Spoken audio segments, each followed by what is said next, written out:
Hello friend नमस्कार good morning मु दीपक आपण देखुचंती दीपक टीवी दुनिया। आज हेउची जून मास 12 तारीख शुक्रवार। चलंतु जानि नबा आज दिनर केतोटी गुरुत्वपूर्ण टॉप न्यूज अपडेट। प्रथम अपडेट समुद्ररू माड़ी आसुची भयंकर बात्या। प्रबल वर्षा सह भांगिब घर एवं गछ जहाकु नेई छानिया हेलेनी उपकूलवासी। सामुद्रिक बात्या क्रिस्टिना को नेई एबे सबुठी भयर माहौल खेली जाइछि जहाकु नेई प्रशासन मध्य सुरक्षा व्यवस्था ग्रहण करिछि एवं लोकंकु सुरक्षित रहिबाकु निर्देश देइछि। परवर्ती खबर छात्र छात्रींक पाई बड़ खबर बढ़िला +3 रो नाम लेखा अवधि।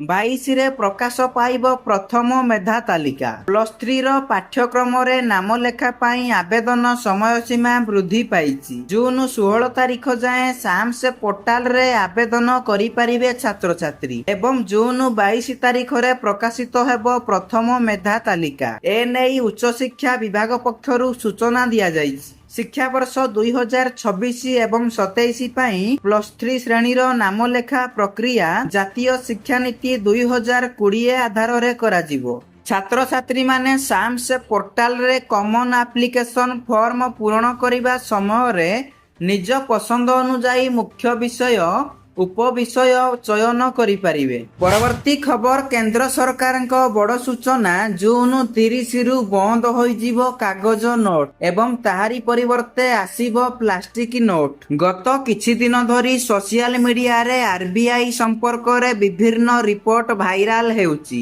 एपरि एक रिपोर्ट रे दाबी करा जायछि जे आरबीआई खूब शीघ्र कागज मुद्रा को निषिद्ध करिबाकू जाउची एवं भारत रे याकू प्लास्टिक नोट सहित बदलाइबा जाउची। किंतु सरकार ए पर्यंत एहा केबे होई पारे बोली से विषय रे कौनसी सरकारी घोषणा करि नाहंती। तथापि एही निषेध पाई निर्दिष्ट तारीख सोशल मीडिया रे प्रकाश पाइछि। तथ्य स्पष्ट करी एजेंसी कहिछि एही दाबी संपूर्ण नकली। आरबीआई अनुसार जून 30 सुधा कागज मुद्रा प्रत्याहार किंबा एहाकु प्लास्टिक नोट सहित बदलाइबार कौनसी योजना नाही।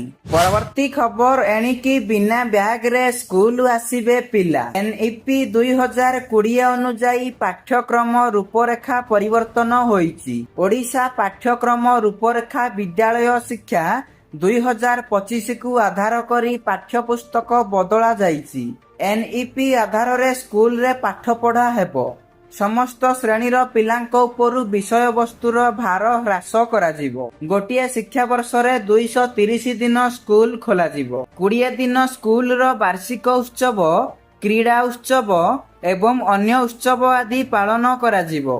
एथिसह वार्षिक 10 दिन ब्याग विहीन दिवस अर्थात बिना ब्याग रे छात्र छात्री माने स्कूल को आसीबे। एसबु को बात देबा परे शिक्षा वर्ष रे 190 दिन शिक्षादान कराजिवो। एपरि एक नुआ समय सारणी प्रस्तुत करिछि विद्यालय एवं गणशिक्षा विभाग।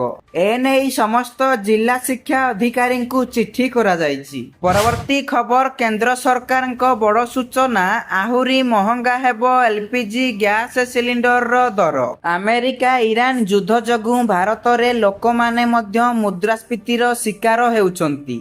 गत किछि दिन मध्यरे पेट्रोल डीजेल एवं वाणिज्यिक एवं घरोई एलपीजी गैस सिलिंडर रो मूल्य मध्य वृद्धि पाइछि एवं सरकार निश्चिंत करिकि कहिसंती जे भविष्यत रे घरोई गैस रो मूल्य आहुरी वृद्धि पाइबो।